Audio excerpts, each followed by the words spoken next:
Hello, you are welcome back to the I do portion of the lesson. And like I mentioned earlier, our text for today is in Commonly, and the title is Cool Jobs. Reaching out to ET is a numbers game. So, a quick review again of the controlling idea, since this is what we're looking for even as we read the text. We're looking for what the text is talking about. What is the author saying, right? Remember, we talked about controlling idea being the main point that the author is trying to make. And this could be also the thesis statement of an essay, the main topic or argument of the text, or the common thread from the beginning of the text to the end of the text. All right, that tells us exactly what the author's opinion and views are on the subject that is being discussed, right? And so even as we look at the controlling idea within each section of the text, we're looking at words, phrases, sentences, right, in there that supports the idea or the point of view of the author on the subject or topic. Okay, so that will be the evidence. Remember, our lesson objective is we will be able to identify the controlling idea.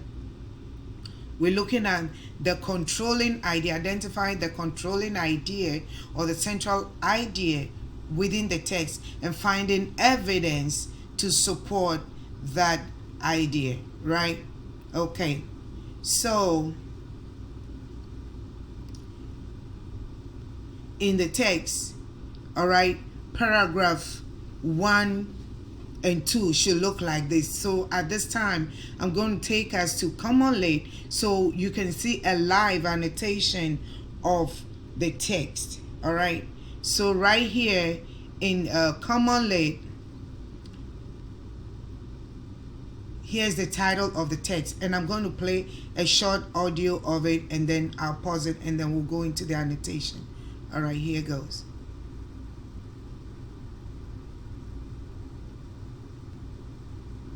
Cool jobs. Reaching out to ET is a numbers game. Scientists are using math to find aliens and talk to them. By Elima Loomis. 2017. Scientists in the search for extraterrestrial intelligence, also known as SETI, are using math to aid in their search.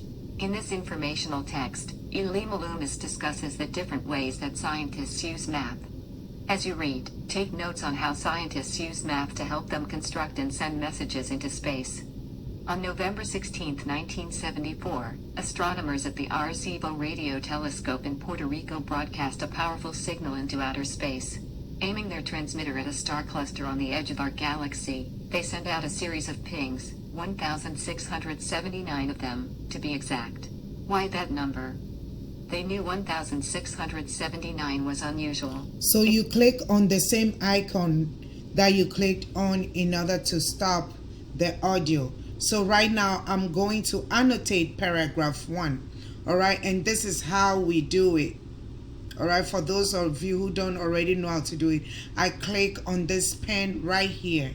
Okay, so the pen is highlighted, and then I come to my paragraph. Right now, I see the word Arecibo Radio Telescope in Puerto Rico. I never heard of this station before, but apparently it's Arecibo, a radio telescope could be a powerful telescope right there. Okay, so now I'm going to underline it. So as I highlight, I just click on it and it's underlined. Now I continue. It said, aiming their transmitter at a star cluster.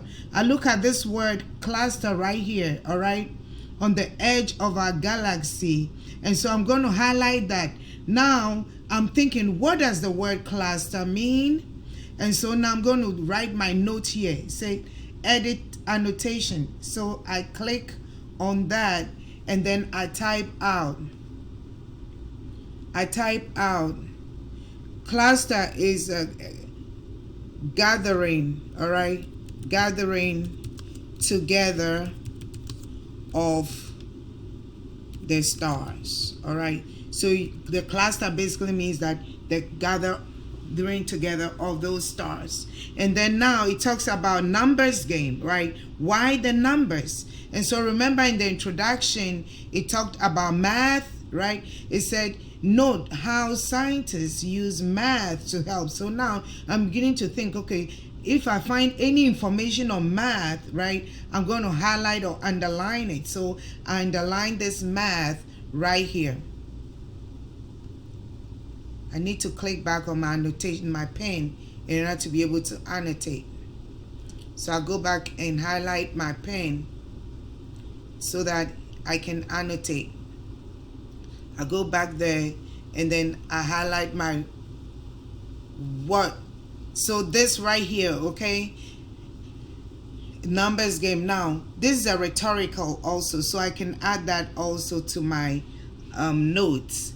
It said they knew 1679 was unusual. So now I highlight the number and the word unusual. Why is it talking about unusual?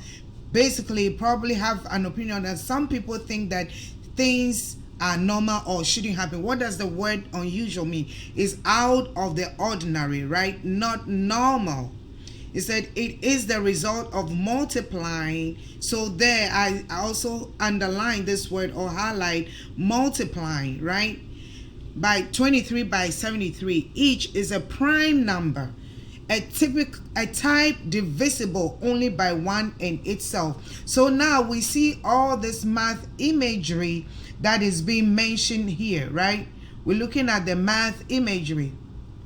So I make my note, math imagery. You may not see my notes right now, but I'm going to show it to you pretty shortly on the PowerPoint.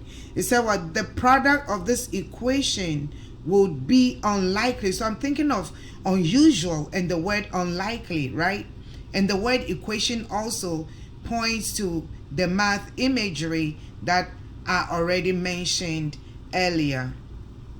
So the scientists hope that if any aliens intercepted their broadcast, the number would show them that the pings were meant to be an intended signal. So now I'm thinking pings. What does pings mean? If I don't know what pings mean, this is the time to look it up in the dictionary. But I already know what pings mean, right? It's a high pitch sound, all right? So I type in my note, high pitch sound that is transmitted as a signal. So it might then help them decode the hidden message that those pings had contained, including pictures. Remember, the word including means is an example or could be part of. And so I highlight that because remember, when we're talking about our evidence, we're looking at explanations, we're looking at examples that supports the controlling idea, right? Okay, so we move on to paragraph 3. Paragraph 6 says, searching for aliens may sound like science fiction.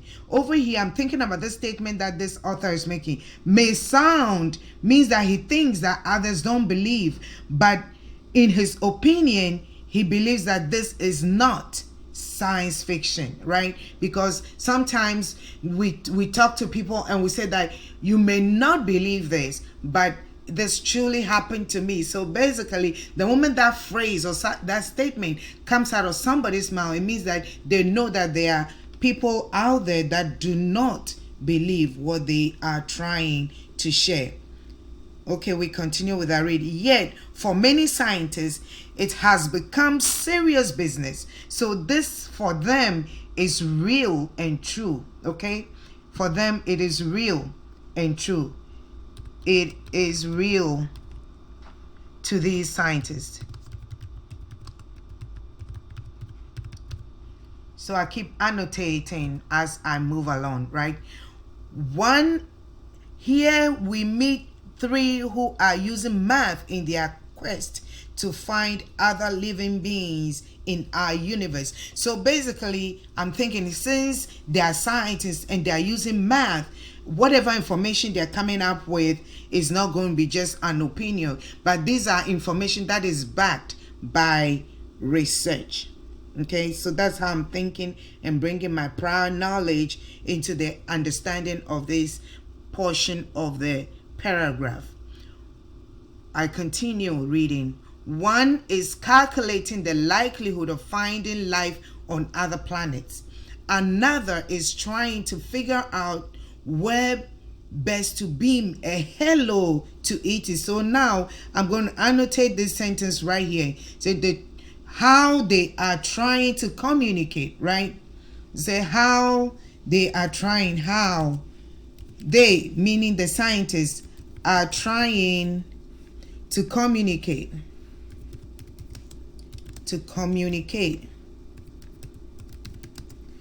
with life in outer space, right? So right here it said the third is looking for a common language with extraterrestrials, and it will likely be numbers. Remember the word extraterrestrials in Adu now? Yes, absolutely. So we all know that, right? Extraterrestrial is in relation to aliens, not human, not normal, out of this earth, right? Okay, so now is the time to answer our guided question on this. Okay, so now my first guided question right here is why are scientists sending a specific number of pings into space? Now I have my multiple choice answers, and the best answer here is the number has a special significance to aliens. The aliens are more likely to hear the number of pings, and then the number communicates a message. That is my option. It's communicating a message, right, to these lives on outer space. So back to our PowerPoint. You can see my annotation, the notes that I was typing in that wasn't showing in this Screencastify. It's now showing over here, right? And so here are the notes, right? And the annotations. So our notes and annotations also need to show, right? Okay. And then the question, right? Is why are scientists sending a specific number of pings into space? And so remember, if I didn't know the meaning of pings, I looked it up. But at this point, I knew what it was, so I explained it. Pings are a high-pitched sound that is transmitted, right, into outer space. And so my answer was the number communicates a message to aliens, right? Okay, so now I come to my page where I write my answer in a complete sentence, because when we start the we do, we want to also write our post in the response to our question on the post in complete sentences. So here is my complete sentence. Scientists are sending a specific number of pings into space because the numbers communicate a message to the aliens.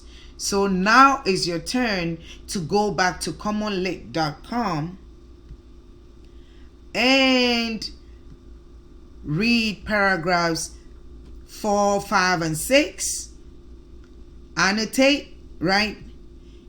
Remember, you'll get the link over here in your Word document. Monday should look like this, and then when you click on this link, it will take you to the text, and then you can read and then answer your questions on the Google form that is right here. Okay? All right.